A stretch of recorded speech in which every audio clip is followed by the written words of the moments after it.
మీ ఎలాంటి వ్యాపార ప్రకటనలకైనా వెంటనే మా ఛానల్ సంప్రదించండి. ప్రస్తుతం మనతో పాటు ప్రముఖ ఆధ్యాత్మికవేత్త మంత్రతంత్ర జ్యోతిషులు ఐకాన్ ఆస్ట్రాలజర్ సురేష్ బాబు గారు ఉన్నారు. గురువు గారితో మాట్లాడదాం. నమస్కారం గురుగారు. జై శ్రీమన్నారాయణ. ఓవరాల్గా ఈ 2026 జూలై నెల విశేషంగా కన్యా రాశి వాళ్ళకి ఎటువంటి లాభ నష్టాలు మంచి చెడులు జరగబోతున్నాయి? సో ప్లస్లు మైనస్లు ఈ నెల వీళ్ళకి ఎలా ఉండబోతున్నాయి? కన్యారాశి ద్వాదశ రాశిలో ఒకటి కన్యారాశి.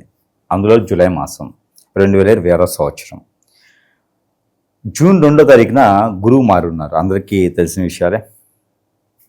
మారిన తర్వాత గురువు 11వ స్థానంలో ఉన్నారు. అక్టోబర్ 31వ తారీఖు వరకు కూడా గురువు 11వ స్థానంలో ఉన్నారు. అలానే 12వ స్థానంలో శుక్రుడు ఉన్నాడు. జూలై మాసంలో 12వ స్థానంలో శుక్రుడు ఉంటాడు. కానీ ముందు నెగిటివ్ మాట్లాడదాం. ఆడవారితో కానీ మగవారితో కానీ చాలా జాగ్రత్తగా ఉండాలి. అంటే ఎదుటి వారితో చాలా జాగ్రత్తగా ఉండాలని అర్థం. ఊరికనే గొడవలు అవుతాయి, కాంట్రవర్సీలు వస్తాయి. అవి పోలీస్ స్టేషన్ వరకు కూడా వెళ్ళే ఛాయిసెస్ ఉన్నాయి. మీతో చాలా మంచిగా మాట్లాడుతూనే మిమ్మల్ని ఇబ్బంది పెట్టేసి, కన్యారాశి వాళ్ళకి ఇబ్బంది పెట్టేసి, మీరేదో నన్ను అన్నారు అని చెప్పేసి అని కేవలం కావాలని చేస్తారు, ఇబ్బంది పెట్టేస్తారు. నన్ను ఏదో పట్టుకున్నారని, చేయి పట్టుకున్నారని, అదని ఇదని చేసేసి దొంగ కేసులు మీ మీద భారాయించి లోపల తోయించేటువంటి అవకాశాలు ఉన్నాయి. అంటే ఇప్పుడు ఏమర్థమైంది మనకి? ఈ యొక్క జూలై మాసం మొత్తం కూడా చాలా జాగ్రత్తగా ఉండాలని అర్థం కావాలి. కాంట్రవర్సీలు ఎరికిన అవకాశం ఉంది. ఖచ్చితంగా చాలా అవకాశాలు ఉన్నాయి. చాలా జాగ్రత్తగా ఉంటే మాత్రమే అవుతుంది. రెండోది, దీంతో పాటు పెళ్లి చేసుకున్న భార్యాభర్తలు కూడా జాగ్రత్తగా ఉండాలి. కొట్లాట్లు అయితే రోడ్డు మీదకి వెళ్ళిపోతారు కొట్టుకోవడానికి. ఇక్కడ ఇంట్లో అయిపోయి రోడ్డు మీదకి వెళ్తారు. ఆ రోడ్డు మీదకి వెళ్తే నలుగురు ఊరుకుంటారా? చూసి నవ్వుతారు. తర్వాత స్టేషన్కి వెళ్తారు. కాబట్టి నవ్వులు పాలయ్యేటువంటి అవకాశాలు ఉన్నాయి. 11వ స్థానంలో గురువు ఉన్నాడు, ఓకే, అది మాట్లాడదాం. ఇక్కడ 12వ స్థానంలో శుక్రుడు గురించి మాట్లాడుతున్నాను. దీనివలన సంసార జీవితం అనేది ఇబ్బందిగా ఉంది. జూలై మాసం మాత్రమే. ఇక్కడ మీరు ఈ సంసార జీవితం బాగుండాలి అంటే జూలై మాసంలో కొంచెం జాగ్రత్తగా, మెలకువగా, ఎవరితో ఏం మాట్లాడాలో నోరు జారకుండా, నోరు తూలకుండా, ఏది కాంట్రవర్సీ అవ్వకుండా, మెసేజ్లో కానీ మాటల్లో కానీ లేకుండా ఉంటే మాత్రమే మనము మీ పరువు ప్రఖ్యాత నిలబడుతుంది. లేకపోతే మాత్రం నష్టపోతారు. ఇది కన్యారాశి వారికి, స్త్రీ పురుషు ఇరువురికి కూడా పనిచేసేది. ఇది తర్వాత జాగ్రత్త అయిపోయింది. ఇక గురువు 11వ స్థానంలో గురువు, రాబస్థానంలో గురువు ఉన్నాడు. వీరు ఏదైనా ఇన్స్టిట్యూట్స్ కానీ, అలానే డాక్టర్స్గా కానీ, హాస్పిటల్స్గా కానీ, లేకపోతే ప్రకృతి వైద్య ప్రకారంగా కానీ, లేదంటే కనుక వీరు ఇంకేదన్నా చేద్దాం అనుకుంటే కూడా మెడికల్ సంబంధించి కానీ బాగుంటుంది. అలానే ఇక ఇవి ఉంటే చూసారా, institutes, book stores, xerox shops, ఇలాంటి ఏదైనా చేద్దాం అనుకుంటే కనుక గురువు 11వ స్థానం ఉన్నారు. కాబట్టి అన్ని రకాలుగా కూడా ఆదాయ వనరులు వీరికి సమకూరుతూ ఉంటాయి, వస్తూ ఉంటాయి. మళ్ళీ డబ్బులు కూడా వీరికి ఆదాయం వస్తూ ఉంటుంది. కాబట్టి ఆ రకంగా వీరు ముందుకెళ్ళడానికి అయితే బాగుంటుంది. అలానే విదేశీయానం అయితే ప్రయత్నం చేసుకోవచ్చు. విదేశీయానం ప్రయత్నం చేసి 1-2 సార్లు చేయాలి.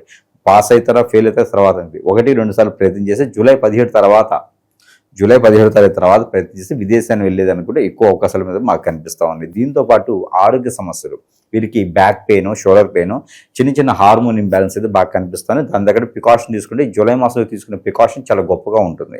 ఈ జూలై మాసంలో ప్రికాషన్ తీసుకుంటే కనుక ఖచ్చితంగా కన్యారాశి వారికి కలిసి వచ్చేటానికి ఉంటుంది. ఈ రోగం కూడా కొంచెం త్వరగా తగ్గేదానికి అయితే ఎక్కువ కనిపిస్తుంది.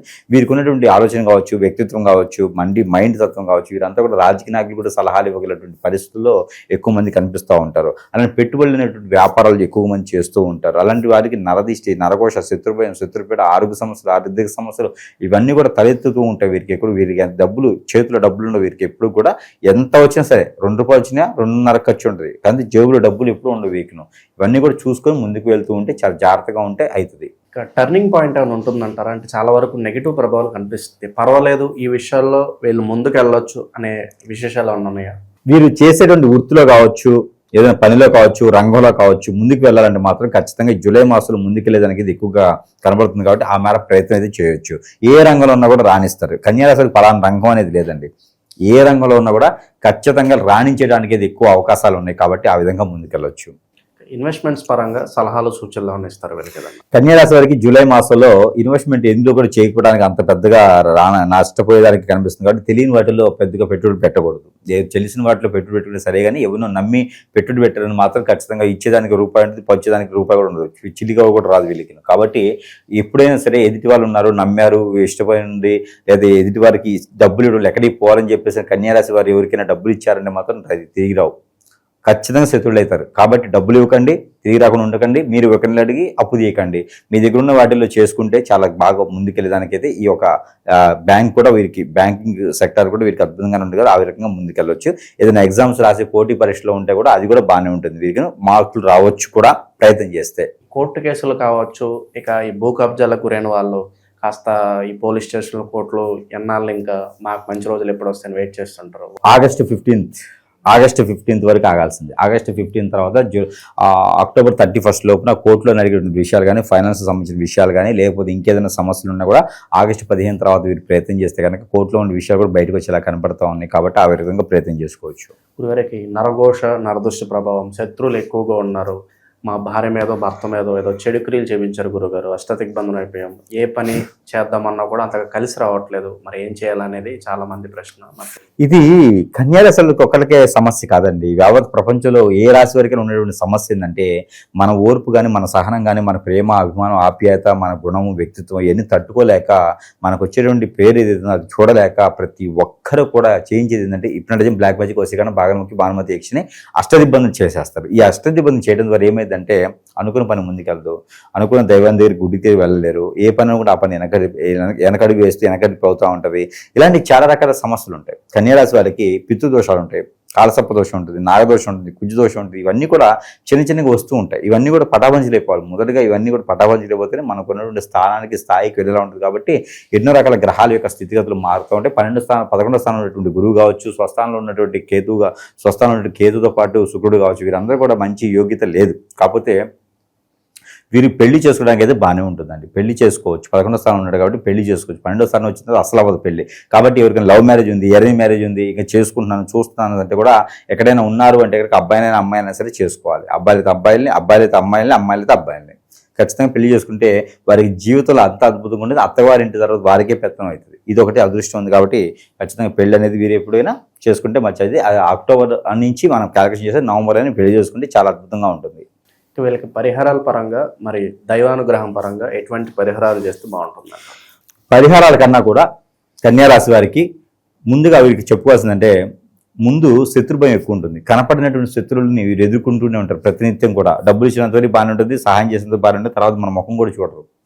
అలాంటి వారి గురించి పట్టించుకోవద్దు, ఎవరి గురించి పాకులాడొద్దు, ఎక్కడికైనా వెళ్ళొద్దు. ఎవరి గురించి పాకులాడామంటే మాత్రం ఖచ్చితంగా మనమే ఇబ్బంది పడతాం, మనమే రోడ్డు పడతాం, మనమే బాధపడతాం. కాబట్టి సెన్సిటివ్గా చాలా ఉంటారు. కాబట్టి మనం ఏదైనా చేయాలనుకుంటే కానీ డైరెక్ట్ చేయాలి, అట్లాంటివి ఏం చేయకూడదు. కాబట్టి అట్లాంటి వాటి జోలు వెళ్ళకండి. దీంతోపాటు ఇక మన పైన దండెత్తి మన పైన ఏదో చేపిద్దామని దాంట్లో చేపిస్తూ ఉంటారు చాలామంది. చాలా దగ్గర ఈ రోజులు చేయిస్తున్నారు. కాబట్టి అది కొంతైనా వీరికి అబ్బిద్ది, ఆ బిల్డింగ్కి అబ్బిద్ది, ఆ హౌస్కి అబ్బిద్ది, మనకు కూడా కొంత దగ్గర అబ్బిద్ది. అది కూడా ఒకసారి వీళ్ళు చూసేసుకోవాలి. అక్కడే పెట్టేస్తున్నా కాకుండా ఎక్కడైతే మనకి వీళ్ళు దిష్టి తీసినా లేకపోతే ఇంకోటి చేసినా, దిష్టులు దాటినా కూడా వీరికి ఇబ్బంది కలిగించాలి. ఎందుకంటే సెన్సిటివ్ తక్కువగా ఉన్నారు. కాబట్టి ఇవి కూడా వీళ్ళు గ్రహించుకోవాలి, గమనించుకోవాలి, ఆలోచించుకోవాలి. ఈ సెన్సిటివ్ తక్కువగా ఉన్నట్టు ఏమైందంటే దిష్టులు దాటినా కూడా ఎక్కడేసినా అక్కడే ఉంచాలి. దాటినా, తొక్కినా, నెమ్మినా ఇవన్నీ కూడా వారికి తగిలేలా ఉన్నాయి. కాబట్టి కొంతమేర ప్రికాషన్ తీసుకోవాలి. వాడేటువంటి ఫుడ్లో పొడుము ఉంటుంది, పప్పొడుము, అది వేసుకుని తినాలి ఎక్కువగా. అప్పుడు వీరికి ఆరోగ్యం కూడా సహకరిస్తుంది అనమాట. గురుగారు, మరి పరిహారాల పరంగా ఎటువంటి పరిహారాలు చేస్తే విశేషంగా వీళ్ళు కలిసి వస్తున్నారు? కన్యారాశి వారికి అండి జూలై మాసంలో పరిహారాల కన్నా కూడా ముందు వీరి మీద చేయించే క్రియలు, చాలా క్రియలు ఉంటాయండి.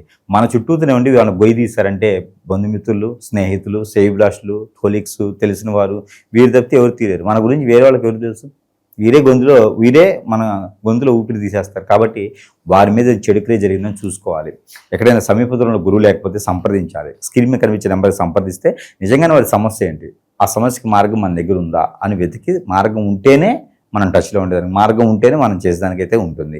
కాబట్టి వారు ఎన్నో రకాలుగా ఎదగాలనుకుంటారు. దేవుని దగ్గర ఖచ్చితంగా కావాలి. వారికి హిప్నటిజం, బ్లాక్ మ్యాజిక్, వశీకరణ బాగా అయ్యిందేమో చూడాలి. ఒకసారి చూస్తే నిజంగానే సమస్య ఎక్కడ ఉంది, ఆ సమస్య పరిష్కారం ఎక్కడ ఉందని మనం వెతకడానికి ఈజీగా ఉంటుంది. దాంతోపాటు వీరికి దేవుని అనుగ్రహం కావాలి. దేవుని అనుగ్రహం కన్నా కూడా ఎక్కడైనా బ్రాహ్మణోత్తముడు, పంతులు గారు, అయ్యవారు ఉంటే కనుక 1 పావు కిలో చింతపండు, 1 పావు కిలో ఎండుమిరపకాయలు, 1 పావు కిలో ఈ యొక్క ఆయిల్, మనం ఇంట్లో వాడేటువంటి మస్టర్డ్ ఆయిల్ లాంటివి ఏదైనా ఆయిల్ తీసుకొని 1 కిలో ఆయిల్ తీసుకొని పంతులు గారికి ఇచ్చేసి రావాలి. ఏదైతే దానం చేస్తుంటే మనకి దిష్టి తీసుకున్న పోయినా దానంలా ఇస్తారన్నమాట. పంతులు గారు దానం ఇచ్చినట్టుగా ఇచ్చేసి వస్తే, లేదంటే హనుమాన్ మందిరంలో అయినా సరే వీరు ఇచ్చుకుంటూ ఉండాలి.